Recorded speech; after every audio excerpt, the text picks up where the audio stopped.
So in this video, I'm going to be going over the parts list for $750 gaming PC build. Yeah, $750 gaming PC. Let's just jump right into it. For the CPU, I went with the Ryzen 5 1600. It's a 6-core processor, 3.2 GHz. It's been described as the best bang for the buck CPU that you can get. I went with a 6-core as opposed to a quad-core because, again, it's just a better bang for the buck in this case. And also that leaves room in the future if you ever want to do things like streaming or video editing you decide you want to do. You have that capability. Motherboard, this is one of those areas where I cut costs, but it's still a very, very nice board. The MSI B350M Mortar. It's micro ATX, so that's one of the reasons it got cut down costs, or it's considered a cost-saving measure. But it's still got plenty of nice features. It's got LEDs, it's got Type-C, reinforced PCIe slots, and it's $90. This is a great deal on a motherboard. Memory, Corsair Vengeance LPX, 8 gigs. I mean, there's not really much to be said. It's reliable, it's fast, it's 8 gigs. Storage, Kingston A400 120GB SSD for the boot drive. It's Kingston, it's reliable, 120GB SSD boot drive. It's pretty standard. And then a Seagate Barracuda ES 1TB drive.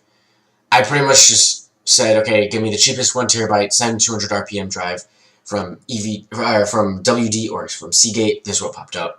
Nice and simple. Graphics card. This is probably going to be the most controversial part. I went with this one because I essentially said, okay, give me a 1060 or a 580, any memory config. I mean, this is 1080p gaming, so 3 gigs or 8 gigs is not really going to make a difference. Cheapest 1060 or 580, and this is what came up. The EVGA 1060 3 gig Super Clocked Edition. I mean, 1060 is still a great card. You can play games like Ghost Recon at medium-high settings. You can play a lot of esports games, like maxed out, even at 4K. So, you know, plenty of room there. It's VR capable. Nice card all around. This next one is probably the most cost-saving measure. The Corsair Specco 1 case. It's a budget option. It's like, you can get it for $40 usually. But it's still a great case to work in. It doesn't have a lot of the fancy features like a power supply basement or rubber grommets, but it still has cable management space. It's got room for all your accessories and whatnot. Great case. And then the Corsair CX550M power supply. It's Corsair, 550 watts, black cables, 80 plus bronze. There's not really much to be said. This build is fairly self-explanatory in like the rationale of choosing it. I mean, $750 budget. It goes for, yes, $10 over that. But as I mentioned, the case you can usually get for about $40. Micro Center, you can get a 650 watt power supply for like $40, and then Specco one again $40. So that'll bring it under $750.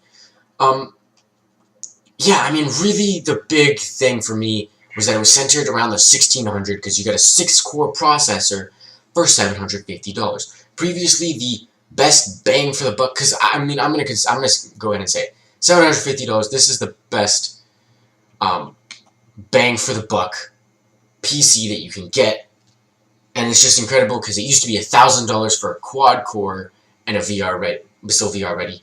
Now $750 you get up to 6 cores and you got a same performance graphics card. So what I went ahead and did is I went and took last gen versions of all these parts. So some things like the memory, storage, case, power supply, I didn't change those at all. But the CPU and motherboard and then the graphics card, I went to last gen versions and I saw how much would it cost.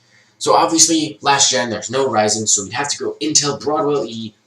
The 6800K is a 6-core processor, but that's all the way up at $350. So go from $200 to $350. Sorry, $210 to $340. You get 6 cores. It's still unlocked. You can still overclock, but it's $350. You have to buy an extra $30 cooler because it doesn't come with the cooler, unlike the Ryzen board. And then this is literally just the cheapest X99 board I could find for $160. So, woo. I don't even think it has. It obviously has more features. It's got, I think, 4 extra PCIe lanes total with this configuration. You got quad channel memory, but you're not going to be using that really in this kind of situation. And it doesn't have a lot of other features that the B350 board from the side does have, like LEDs and reinforced PCIe slots. Standard memory storage is the same, so it's case power supply. The last gen equivalent graphics card is the 970. So this is the cheapest 970 available, period. $326 as opposed to $190. $320 or $190 for.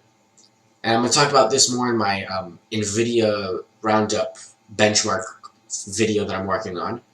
That I'm actually very excited for. I'm putting in a lot of work into this, a lot of testing. But anyways, the 970 and the 1060 are pretty much, at least with the 1060 3 gig, I haven't tested a 6 gig, it's pretty much the same performance. So this build is going to give you about the same performance as this one, except this one is $760. This one, you guys ready?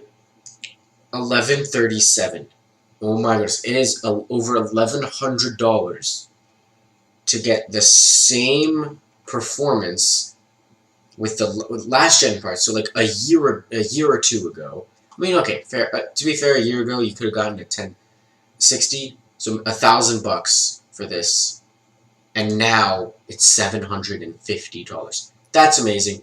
So thanks to things like Pascal, although to be fair, Polaris also does offer that great value. So there's a new graphics card series, and then also Ryzen just offering amazing bang for the buck, bringing it down for $750 for the best bang for your buck gaming PC. And now the best bang for the buck gaming PC has room to grow with streaming and content creation because it's got extra cores. I mean, this was definitely not the best bang for the buck PC.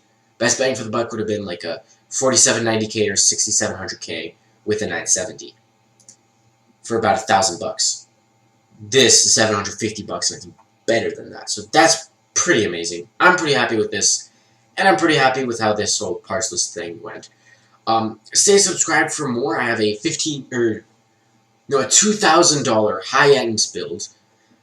It's a very nice build, and then a $15,000 monstrosity. Those are coming up. And let me know in the comments below, other than those, what do you think that I should do for these parts lists? And definitely stay subscribed for my other videos. I got one coming up soon. I'm talking about mobile workstations. I've got that NVIDIA card roundup. So yeah, I'm very excited for that. And yeah, that's it for this video. I will see you guys in the next one.